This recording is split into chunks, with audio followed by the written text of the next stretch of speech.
नमस्कार दोस्तों, मैं मनीष कुमार भोज आप सभी का अपने YouTube चैनल पहाड़ एजुकेशन में हार्दिक स्वागत करता हूं। दोस्तों, आशा करता हूं कि आप सभी लोग स्वस्थ होंगे। साथ ही आप लोगों की जो आगामी प्रतियोगिता परीक्षाएं हैं वो बहुत शानदार तरीके से आप लोग उसकी तैयारी में एकजुट होकर लगे होंगे।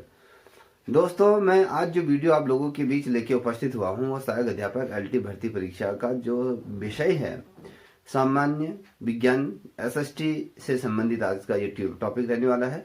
कई बच्चों का बहुत ज़्यादा डिमांड होने की वजह से या कहीं बार बार फ़ोन या फिर मैसेजों के माध्यम से ये आग्रह किया गया था कि सर LT भर्ती परीक्षा का जो SST का जो सब्जेक्ट है उस पर जो 25% जो पद बढ़े हैं कितने बढ़ेंगे और कहाँ तक बच्चों का सिलेक्शन हो जाएगा। तो इस पर मैंने चाहे ड्राइंग की कहें या फिर हिंदी की ये बनाई थी। आज इसी क्रम में आप लोगों के सामने सामान्य विज्ञान की ये वीडियो लेके उपस्थित हुआ हूँ। और जितने भी अभ्यर्थी अन्य विषय के देख रहे हैं, जैसे इंग्लिश की भी बच्चों की मुझे बार बार फोन आ रहा है और साथ ही आपके मैथ के और साथ ही आपके साइंस की, तो मेरी कोशिश रहेगी कि जल्दी से जल्दी इन विषयों पर भी मैं वीडियो लेके आऊँ। समय की कमी होने के कारण नहीं कर पा रहा हूँ। तो दोस्तों, आज की जो वीडियो जो रहेगी वो आपके SST सब्जेक्ट की रहेगी। जैसे कि आप सभी को ये सर्वविदित है कि 10 जनवरी को ये आपका LT भर्ती परीक्षा का ये परिणाम यहाँ पर घोषित हो गया था। इस परिणाम के अंतर्गत वो जितने भी अभ्यर्थियों का इसमें चयन हुआ है, जो विशेष जो सूची आई है, जितने भी अभ्यर्थियों को इसमें लिया गया है, तो उस जो रिजल्ट जारी किया गया तो उसमें अवैधिक सूची यहाँ पर एक शब्द उल्लेखित किया गया है और ये भी कहा गया है कि ये अंतिम चयन परिणाम नहीं है। अंतिम चयन परिणाम जब आपका डॉक्यूमेंट वेरिफिकेशन हो जाएगा उसके पश्चात आयोग क्या करेगा, अंतिम चयन परिणाम की सूची यहाँ पर जारी करेगा।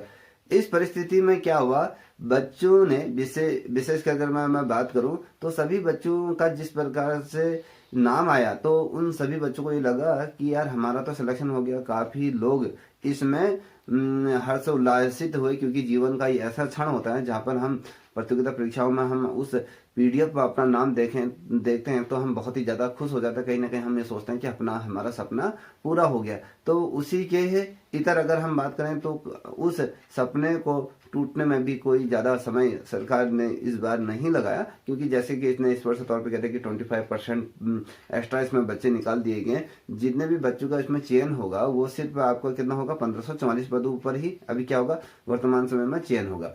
और साथ ही अगर मैं बता दूं, अगर 25% पद बढ़ते हैं तो भविष्य में निश्चित रूप में इन्हीं अभ्यर्थियों का चयन होगा। कहीं बाहर से जो वेटिंग लिस्ट यहाँ से नहीं ली जाएगी और जो 25% जो पद बढ़ेंगे तो जितने भी अभ्यर्थी इस चयन सूची में इन्होंने जो स्थान पाया गया है तो यहीं से इनका धीरे धीरे चयन करके होगा। और पूर्व जो प्रथम सूची होगी उस प्रथम सूची में सिर्फ 1544 पदों पर ही क्या होगा, आपका जो रिजल्ट घोषित होगा। अब सरकार ये कर दे कि 25% पद को बढ़ोतरी करते हुए अगर निकाल दे तो वो भी बहुत अच्छा बात है। अगर 25% पद की अगर मैं बात करते हैं तो अगर ये निकाल भी देती, कितने पद बढ़ेंगे, अगर कहें अगर किसी में 10 पद बढ़ेंगे तो उसमें कैटेगरी वाइज भी वो विभाजित होगा, महिलाओं के उसमें भी जाएगा। तो कितने पद, एक एक दो दो चार चार पद एक एक विषय को जाएंगे या 5-10 पद एक विषय को जाएंगे तो उसमें भी कैटेगरी वाइज उसमें डिवाइड हो जाएगा। तो कहने का मतलब है कि कहीं ना कहीं ऊंट के मुंह में जीरे के समान ये रहेगा। तो आइए ज़्यादा बातें ना करते हुए तो जो SST सब्जेक्ट का जो हमने लिस्ट की बात करें तो उस पर करें। देखिए यहाँ पर, देखिए ज़्यादा लंबी इस वीडियो को नहीं खींचूंगा। देखिए यहाँ पर जो ओपन की अगर मैं सीटें कहूँ, जनरल कैटेगरी की मैं बात करूँ, ओपन सीट की मैं बात करूँ तो ओपन सीट में टोटल अगर जो सीटें हैं वो 70 सीटें ओपन की हैं। अगर उसमें महिलाओं का अगर हम देखें तो महिलाएं उसमें 29 महिलाओं को इसमें क्या है, सीटें आई हुई हैं। अब अगर हम बात करें तो ओपन में कुल कितने लोगों का इसमें चयन होना है, ये आपको ये बता दूं। कहां तक इसमें रैंकिंग जाएगी, किस रैंकिंग तक आपके ओपन कैटेगरी के अंदर सिलेक्शन हो जाएगा, मैं आपको बता दूं। ओपन में अगर हम बात करें तो ये 94 वाली जो रैंक है, देखिए ओपन कैटेगरी की मैं बात कर रहा हूँ, SST की बात कर रहा हूँ, तो यहाँ पर जो ओपन है, जो SST में 94 रैंक जिस बच्चे की है तो यहाँ तक के बच्चा अपना सिलेक्शन निश्चित रूप में 100% लेके चले कि तुम्हारा सिलेक्शन हो गया। तो इसमें 54.50 जो अंक जो प्राप्त किए हैं, जो 94 जो रैंक है उसके जो नंबर हैं वो 94.50, ये यहाँ तक का यहाँ पर डन है, क्योंकि यहाँ पर तक ही क्या होती 70 सीटें आपकी फिलअप हो जाती, चाहे वो एससी कैटेगरी का आए या ओबीसी कैटेगरी का आए, ईडब्ल्यूएस का अभ्यर्थी आए या फिर एसटी कैटेगरी का आए, तो कहीं ना कहीं उन अभ्यर्थियों ने भी कहीं ना कहीं ओपन सीट यहाँ पर फाइट की है। तो ओपन सीट वहां पर क्या हुआ है, ऊपर ये लोग आए हैं। तो ओवरऑल अगर हम बात करें, जो मैं कह रहा हूँ मोटा मोटा अगर मैं बात करूँ, जो स्पष्ट तौर पे कहूँ, तो यहाँ पर ओपन सीट जो है वो 70 है। 70 की अगर मैं बात करूँ जो रैंक गई है 94 रैंक है और 54.50 है। अब यहाँ तक इनका डन है। और जनरल वुमेन की अगर मैं बात करूँ तो यहाँ पर ये लेके चलिए तो 1680 जो रैंक है, 1680 जो रैंक है, याद देखिएगा, तो ये रैंक जो है 52.50 तक क्या है, 50 तक वालों का क्या है यहाँ पर डन है, 100% यहाँ पर शेयर हो जाए। और एक चीज यहाँ पर थोड़ा ध्यान रखिएगा, और सीटें ऐड होगी तो कुछ और लोग इसमें क्या आएंगे, ऊपर आ जाएंगे। अगर मान लीजिए 25% सीटों की मैंने जो बात करी, अगर वो ऐड होती हैं तो कुछ सीटें क्या होंगी, ऊपर इसमें बढ़ोतरी हो जाएगी, कुछ लोग ऊपर आ जाएंगे, निश्चित रूप में ध्यान में रखिएगा। अब मैं बात करूंगा ईडब्ल्यूएस की बात करूंगा। तो ईडब्ल्यूएस का जो सिलेक्शन होगा, तो आप लोगों को पता है कि सीटें कितनी हैं, मैंने उसका रेशियो निकाल के रखा है, ठीक है। ईडब्ल्यूएस में जो सिलेक्शन हो जाएगा वो 238 जो रैंक है, जिस बच्चे की 238 रैंक है, ये सोच लीजिएगा, तो यहाँ पर इस बच्चे का यहाँ तक सिलेक्शन हो जाएगा, इससे नीचे बिल्कुल भी नहीं आएगा। 238 रैंक है, 50.50 नंबर पे ये आपका सिलेक्शन यहाँ पर हो जाएगा। और ईडब्ल्यूएस महिलाओं की अगर मैं बात करूं तो 224 रैंक जिस महिला की है, जो छात्रा की है, उसका यहाँ पर सिलेक्शन हो चुका है। 51 नंबर ये लेके आई है, तो यहाँ पर 51 नंबर पे डन है। तो याद रखिएगा 51 नंबर पे क्या है, ईडब्ल्यूएस की जो महिला है, तो यहाँ पर 51 नंबर पे क्या है, निश्चित रूप में यहाँ पर सिलेक्शन हो जाएगा। अब यहीं पर ही एससी कैटेगरी की मैं बात करूं तो एससी कैटेगरी की ओवरऑल अगर मैं बात करूं, जो रैंक है, जो वो 360 रैंक है, लास्ट जो रैंक है जहां पर सिलेक्शन होगा, तो इन एससी कैटेगरी में, तो अगर मैं बात करूं जो पुरुष वर्ग की अगर मैं बात करूं, एससी कैटेगरी में 48.75 नंबर तक यहाँ पर क्या पक्का डन है यहाँ पर तक।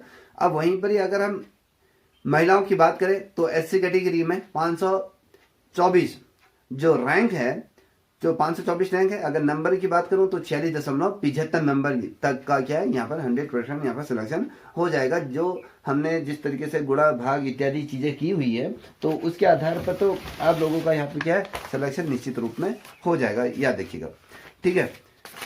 क्योंकि हमने इस लिस्ट को जो बना रखा है, बहुत ही ज्यादा सोच समझ कर इस पर हमने बहुत बारीकी से काम किया हुआ है। तो आप यहाँ पर देख पा रहे होगी, तो हमने इसको विस्तार से ये समझे हुए हैं। तो इस तरीके से हमने इस लिस्ट को बनाया हुआ है, क्योंकि एसएसटी सब्जेक्ट की अगर मैं बात करूँ तो ये पूरे ओवरऑल एक एक चीजें हमने इसमें देखे रखे। अभी हम जो सिर्फ बात कर रहे हैं दोस्तों, ये जो बात कर रहे हैं, जो विज्ञापन के आधार पर जो सीटें जो जारी की गई हैं, उसके आधार पर ये कह रहे, अगर 25% सीटें बढ़ती हैं तो आप ये लेके चलिए, जैसे मैंने कहा कि ओपन में 70 सीटें हैं, ठीक है। अब मैं एक चीज बता देता हूँ, कितनी सीटें यहाँ पर बढ़नी चाहिए थी वो भी मैं आपको बता देता हूँ। एक एग्जाम्पल दे रहा हूँ, अगर 70 सीटें ओपन में हैं, तो अगर 70 का अगर हम 25% करें, तो यहाँ पर आप देखोगे तो यहाँ पर क्या है, 18 सीटें यहाँ पर आपकी बढ़ जाएंगी। तो 18 अभ्यर्थियों को क्या होगा, नीचे से ऊपर आने का मौका मिल जाएगा, याद रखिएगा। तो याद रखिएगा, अगर 25% सीटें बढ़ती हैं, तो ओपन कैटेगरी में अगर मैं बात करूं तो 18 सीटों का यहाँ पर फायदा यहाँ पर हो जाएगा। जो नीचे बच्चे जो रह जाएंगे, तो अगर बढ़ते हैं तो 18 बच्चे पुनः अपनी जगह बना लेंगे, ठीक है। अब ये मैंने एससी की कहा 524 से 24 रैंक से जो रैंक है उसके 46.75 नंबर है, ये यहाँ पर क्या डन है। लेकिन एक चीज ध्यान में रखिएगा, मैं बहुत ही बारीकी से इसे समझा रहा हूं, लेकिन ध्यान रखिएगा, अगर कोई ईडब्ल्यूएस एससी वाला ओपन के वेटिंग में है और उसका सिलेक्शन वहां नहीं होगा, तो वे नीचे अपनी कैटेगरी में आएगा, याद देखिएगा। फिर से कह रहा हूं, इसको थोड़ा समझने का प्रयत्न करिएगा, ठीक है। लेकिन ध्यान रखना है कि अगर कोई EWS SC वाला ओपन के वेटिंग में है और उसका सिलेक्शन वहां नहीं होता है तो वे जो अपनी कैटेगरी है उस कैटेगरी के वहां पर आ जाएगा और अपनी कैटेगरी में आएगा और यहाँ से लास्ट वाला बाहर हो जाएगा। देखिए ये आएगा अपनी कैटेगरी में, जो अभी तक जो लास्ट कैटेगरी में जो बच्चा चल रहा था तो वो बच्चा क्या हो जाएगा, उस कैटेगरी से वो क्या होगा, बाहर उसको निलंबित का हो जाएगा, वो बच्चा बाहर निकल जाएगा। ठीक है, याद देखिएगा। अब यहाँ पर देखिए, अब मैं बात कर रहा हूँ ओबीसी कैटेगरी की बात कर रहा हूँ। तो ओबीसी कैटेगरी की अगर मैं बात करूँ तो यहाँ पर 209 रैंक है, 209 रैंक तक का 100% यहाँ पर ओपन में ओबीसी ओपन, अगर मैं को पुरुषों की अगर मैं ओपन कैटेगरी की बात करूं तो 209 तक का यहाँ पर क्या है, आपका सिलेक्शन हो गया है। और जो नंबर आते हैं 50.25 नंबर पे यहाँ पर क्या है, सिलेक्शन 100% डन है। और ओबीसी महिला की अगर मैं बात करूं तो 275 रैंक जिस महिला की है, जो मैं नंबर बता देता हूं, वो 49 नंबर तक यहाँ क्या 100% इस महिलाओं का सिलेक्शन हो गया। तो याद रखिएगा। ठीक है, अब इसमें बहुत से ऐसे अभ्यर्थी भी हैं, मैं ऐसे बहुत ढेर सारे लोगों का कमेंट देखता हूँ, ऐसे पता नहीं कहाँ से वो लोग आ जाते हैं, ना सब्जेक्ट है खुद का ना कुछ है, फिर भी कमेंट करने के लिए आ जाएगा इसमें सिलेक्शन कैसे हो जाएगा, ये फलाना कैसे होगा। अरे तेरा दिमाग खराब हो गया क्या, तेरा इतना ही काम है कि हर वीडियो में आके कमेंट करेगा कि ये ऐसा कैसे हो गया, सबका सिलेक्शन है। ये देखिए, सस्ता नशा नहीं करना है, नशा भी करना है तो अच्छा नशा करना है। देखिए पहले समझिए, अगर मान लीजिए अगर हम कहते हैं कि 25% बद है, अरे जितने भी, एक मैं कमेंट पढ़ रहा था कि इस भर्ती परीक्षा में जितने भी अभ्यर्थियों का चयन होगा, सिलेक्शन जो सूची आई है उन सभी अभ्यर्थियों का सिलेक्शन होगा। और शायद मुझे लगता है वो भी कोई शिक्षक ही है। शिक्षक महोदय, आपको ये पता होना चाहिए कि यहाँ पर स्पष्ट तौर पर आयोग ने जिसमें रिजल्ट जारी किया गया उसमें एक शब्द का मेंशन किया है कि ये अंतिम चयन परिणाम सूची नहीं है, अभिलेख सत्यापन के उपरांत क्या होगा, इसमें चयन सूची जारी होगी। अगर ये अंतिम परिणाम सूची नहीं है महोदय, तो ये कहां से ये फाइनल लिस्ट जारी करने की बात कर रही हैं। तो याद रखिएगा 25% ओवरऑल इसमें एक्स्ट्रा बच्चे लिए हुए हैं। तो एक्स्ट्रा बच्चों का क्या पिछले गत वर्षों में भी हुआ है, बुलाया गया सापेक्ष उतना, तो जितने अभ्यर्थी हैं उनका ही सिलेक्शन किया गया। थोड़ा सा समझने का प्रयत्न करें महोदय। ठीक है, अब बात करेंगे ओबीसी कैटेगरी की। ओबीसी की अगर बात करें 209 रैंक तक है, 50.25 नंबर। ये अगर मैं महिलाओं की बात करूं तो महिलाएं जो आ रही हैं 275 रैंक जिस महिला की है, 49 नंबर तक ये इनका नंबर आ जाएगा। अब मैं एसटी कैटेगरी की बात करूं, अनुसूचित जनजाति की अगर बात करूं तो 1845 रैंक जिनकी है तक यहाँ क्या 39 नंबर है। यहाँ पर बहुत ही, यहाँ पर देखिए 39 नंबर तक ये डन है। तो ओवरऑल अगर मैं बात करूं, वुमन भी इसी में ही आ जाएंगी, याद रखिएगा। तो ज्यादा सीटें होती नहीं है तो वुमन भी 1845 जो रैंक है 39 नंबर तक है, इसी में ही क्या है, महिलाएं भी इसी के अंतर्गत आ जाएंगी। तो थोड़ा सा इसको ध्यान में रखिएगा, क्योंकि आप ये देख पा रहे होंगे हर चीज हमने बारीकी से इस चीज को स्टडी किया हुआ है। तो यहाँ पर आप हर चीज हमने क्या करें, एक एक तरीके से हमने क्या करें, अलग अलग विद्वान शिक्षकों के साथ इसमें बैठे, समझा, और पूरे जो आपकी लिस्ट है उसको एक एक बच्चे को हमने यहाँ पर सेलेक्ट किया है, कितने बच्चे हैं अलग अलग तरीके से। क्योंकि एक तो आपको पता है कि जो पीडीएफ आ रही है वो भी एकदम स्पष्ट तौर पर दिखाई नहीं दे रहा है, उसको बहुत जूम करना पड़ता है। ठीक है, तो इस तरीके से थोड़ा सा समय लगा।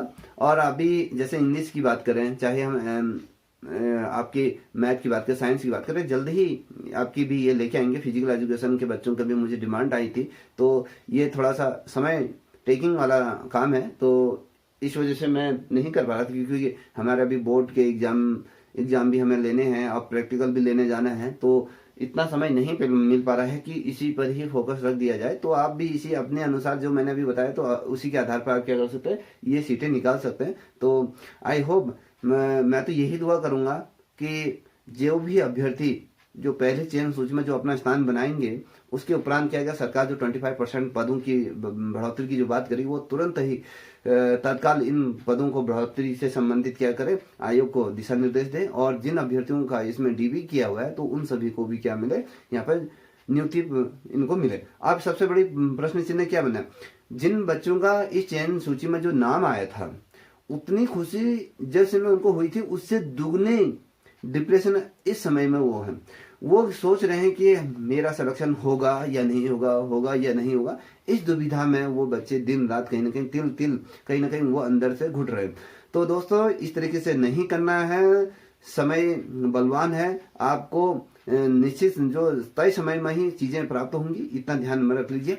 अभी आप अपना कॉन्सेंट्रेट, जो अभ्यर्थी लगता है कि जिन अभ्यर्थियों को अंदर से फीलिंग आ रही है कि अभी मेरा नहीं हो सकता है, तो इस समय परिवर्तन समवर्गीय की भर्ती की परीक्षा भी आपके दरवाजे पे खड़ी हुई है। तो ये ना हो कि इसी के वेट में वो दरवाजा आपका बंद हो जाए। दरवाजा बंद होने से पूर्व ही आपको उस कक्षा में क्या करना है, प्रवेश कर जाना है। तो इसलिए मैं आपसे ये विनती करूंगा कि ये अभी इन चीजों को छोड़िए। अब जो कर दिया आपने, डॉक्यूमेंट वेरिफिकेशन कर दिया, सब कुछ कर दिया, अब उसका वेट करिए। आपका जो एडमिट कार्ड या कहीं जो नियुक्ति पत्र हो जल्दी आएगा और इसकी भी तैयारी करना शुरू कर दीजिए।